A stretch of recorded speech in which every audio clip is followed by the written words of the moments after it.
कि केदारनाथ से आए हैं महाराज जी हैं कि बहुत भीड़ इकट्ठा होती है जिससे अपवित्रता बढ़ती है, तो इसका क्या उपाय है। तो पहली बात तो हम धन्यवाद देते हैं कलयुग को कि इस कलिकाल में लोग वृंदावन धाम, केदारनाथ, बद्रीनाथ कहीं भी जाना चाहते हैं।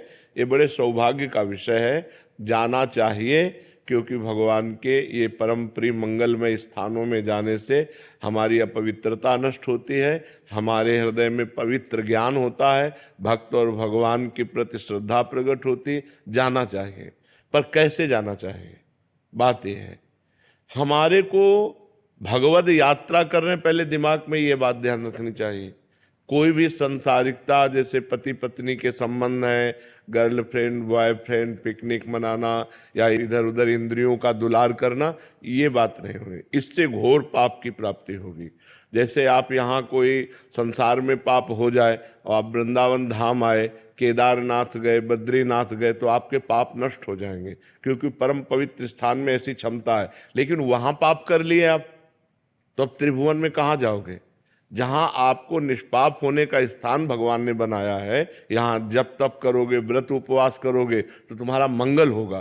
तीर्थों में उपवास करना चाहिए, चाहे भले एक दिन उपवास करे, खान पान का संयम रखे और ब्रह्मचर्य से रहे।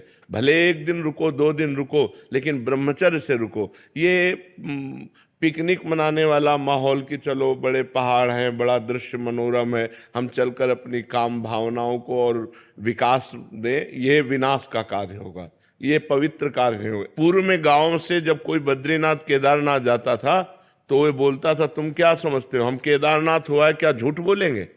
मतलब वो इस बात को साक्षी देते थे कि हम झूठ भी नहीं बोल सकते, क्योंकि हम केदारनाथ हुआ है, हम बद्रीनाथ हुआ है, हम भगवान के दर्शन करके आ गए, तो अब हम झूठ भी नहीं बोल सकते। और आजकल लोग गाड़ियों में जाते हैं, होटल बुक करते हैं और गंदी बातें करते हैं, सो ठीक नहीं है। जाना तो ठीक है, लेकिन ऐसे जाना ठीक नहीं कि पिकनिक मनोरंजन अपने मनाने के लिए आप वहां जाओ तो घोर पाप हो जाएगा और उसका निस्तरण नरक में ही होगा, फिर नरक भोगना पड़ेगा। इसलिए ऐसे लोग तो जाएं मत, जिनको विलासिता करनी है वो लोग जाएं, जो तप करना चाहते हैं, जो भजन करना चाहते हैं, जो उपवास करके अपने पापों का नाश करके भगवान के प्रति बढ़ना चाहते हैं, उनको जाना चाहिए। और ये जो लोग विलासिता के लिए जाते हैं, हम कहते हैं मत आओ, क्योंकि यहाँ पाप कर लोगे तो कहाँ जाओगे। अब बड़े बड़े होटल बने, होटल बुक किए और बम्बई कलकत्ता की जैसी विलासिता करते हैं और पाप करके फिर यहाँ से चले जाते हैं, तो उनको कहाँ सुख शांति प्राप्त होगी। तो हम ये विनय करते हैं सबसे कि जैसे धामों में, तीर्थों में, भगवान के पवित्र स्थानों में जाया जाता